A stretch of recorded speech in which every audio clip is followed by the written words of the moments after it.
یوم القیامت بغیر حساب.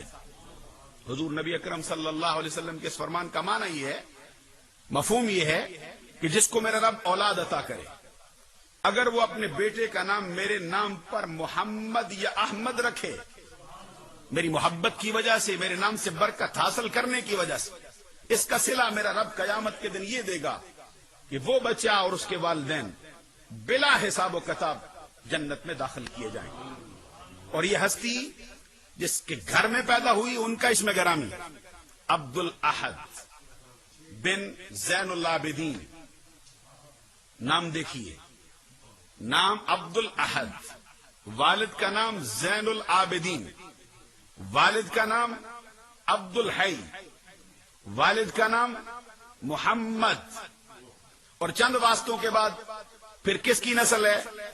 عبداللہ بن عبداللہ بن ابو الفتح بن اسحاق بن ابراہیم بن ناصر بن عبداللہ بن عمر بن خطاب. سب بلند آواز سے کہیے سبحان اللہ. اور یہ جو ناصر ہے حضرت عبداللہ بن عمر کا لخت جگر. میں ان کا تعارف بھی آپ کی خدمت میں عرض کرنا چاہوں گا کہ تاریخ کے آئینے میں یہ حیثیت کیا ہے. یہ ناصر وہ ہے جن کی ماں کا نام فاطمہ ہے. اور فاطمہ کون ہے؟ جس کے باپ کا نام امام حسن مجتبی ہے. آپ نے توجہ نہیں فرمائی ہے سستی. یہ ناصر حضرت علی المرتضی شیر خدا رضی اللہ تعالی عنہ کا نواسا ہے اور حضرت فاروق اعظم کا پوتا ہے. اس کا والد عبداللہ بن عمر وہ ہے جو جنگ بدر کے مجاہدوں میں شریک ہونے کے لیے بارگاہ مصطفیٰ میں خود آیا تھا. اور آقا کونین صلی اللہ علیہ وسلم نے ان کے بازوؤں میں کس بل نہ پا کر، ان کا شباب ابھی شروع نہیں ہوا تھا، اس کو دیکھ کر آقا کونین نے فرمایا تو واپس لوٹ جا، تو اسی طرح محسوس کر جیسے بدر کے مجاہدین میں شمار ہو گیا. عبداللہ کس کا بیٹا ہے؟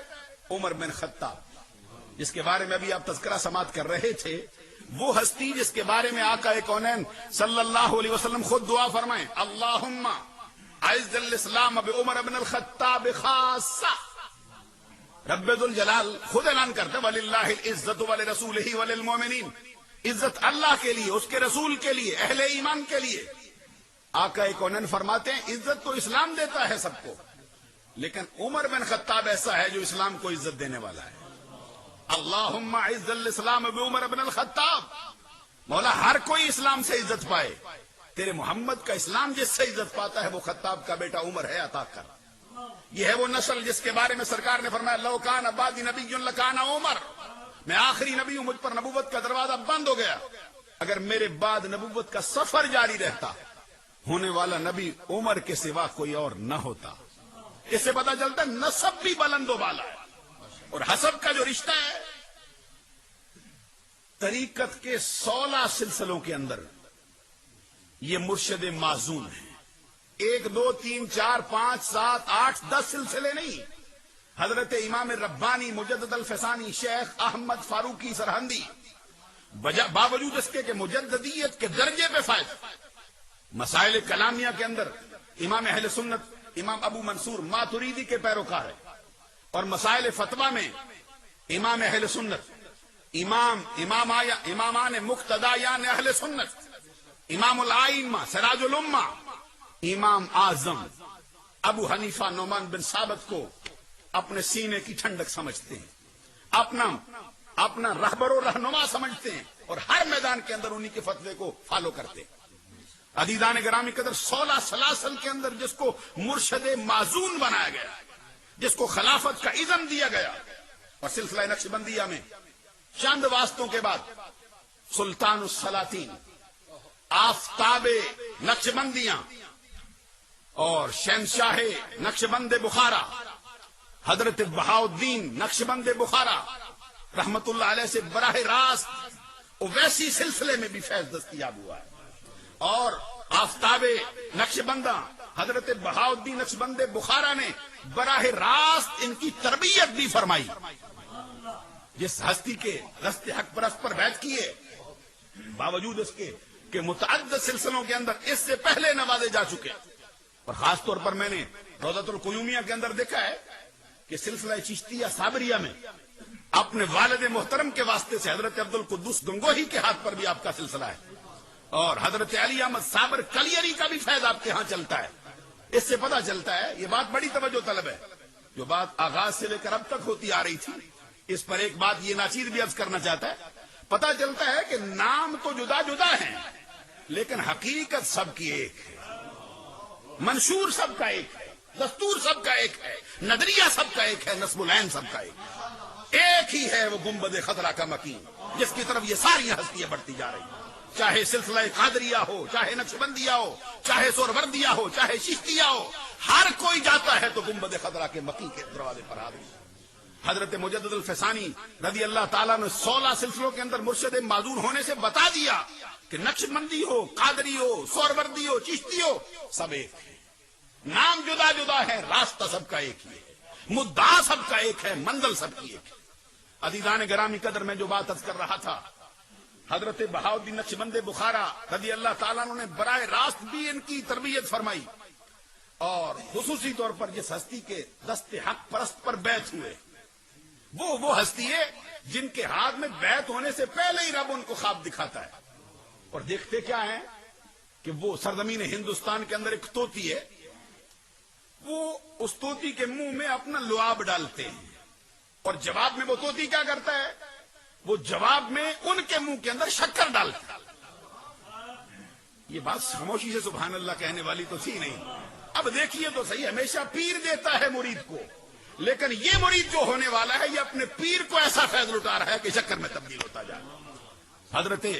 حضرت خواجہ باقی باللہ جو آقا کونین کے عشق میں فانی بھی ہیں، باقی بھی ہیں، جن کا مرتبہ دنیا کے اندر ایسا ہے جو جدا گانا حیثیت رکھتا ہے، اور ایک واسطے کے بعد ہی حضرت خواجہ باقی باللہ رحمت اللہ علیہ، پھر حضرت خواجہ امکنگی، اور اس کے بعد حضرت خواجہ محمد زاہد، اور اس کے بعد پھر عبید اللہ حرار، اس کے بعد پھر یعقوب چرخی، اس کے بعد پھر حضرت علاء الدین، اس کے بعد ہے وہ ہستی جو نقشبندیوں کا آفتاب ہے، جس نے زمانے کا رخ موڑ کے اپنا نام شامل کر دیا ہے، اور آفتاب نقشبنداں، شہنشاہ نقشبند بخارا، اور جن کی طاقت کا اور قوت کا حال یہ ہے کہ جو بندہ سامنے آتا ہے ایک مرتبہ اللہ کہہ دے تو اللہ ہی نقش ہو جاتا ہے، سینوں میں برتن آ جائیں ان پہ بھی نقش ہوتا ہے۔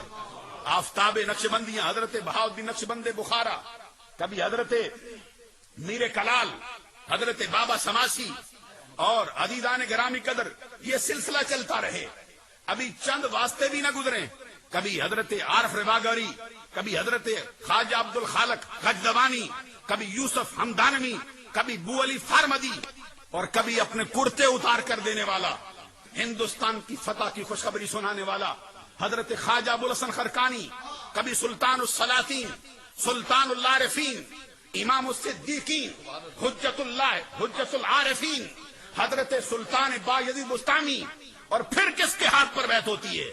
جو علی شیر خدا کا لاڈلا ہے، جو نواسہ رسول کا لاڈلا ہے، حضرت امام جعفر الصادق، اور امام جعفر الصادق کس کے ہاتھ پر؟ حضرت قاسم بن محمد بن ابی بکر، اور قاسم بن محمد بن ابی بکر حضرت سلیمان فارسی، اور سلیمان فارسی کس کے ہاتھ پر ہیں؟ پروانہ چراغ مصطفی، یار غار مصطفیٰ، یار مزار مصطفیٰ، مزاج شناسہ نبوت، منبع جود و سخا، مرکز مہر و وفا، پیکر صدق و صفا، محور تسلیم و رضا، حضرت ابو بکر صدیق۔ ہستی کون سی ہے جس کے بارے میں آقا خود فرمائیں، والذی نفس محمد بیدہ لو وزن ایمان ابی بکر ما ایمان اہل الارض لرجحا بہم۔ اس ذات رب ذوالجلال کی عزت کی قسم جس کے قبضہ قدرت میں میری جان ہے، اگر میری امت کے سارے افراد کا ایمان ترازو کے ایک پلڑے میں ڈالا جائے اور میرے یار غار ابو بکر کے ایمان کو ترازو کے دوسرے پلڑے میں رکھ کر اس کا وزن کیا جائے، خدا کی قسم ابو بکر کے ایمان کا پلہ پھر بھی بھاری رہے گا، جس کے بارے میں آقا کونین صلی اللہ علیہ وسلم خود فرمائیں، ما طلعت الشمس ولا غربت على احد افضل من ابی بکر الصدیق الا ان یکون نبیا۔ خدا کا فرمائیں اس دھرتی پر، آسمان کے نیچے، آج تک کسی ہستی پر نہ سورج طلوع ہوا ہے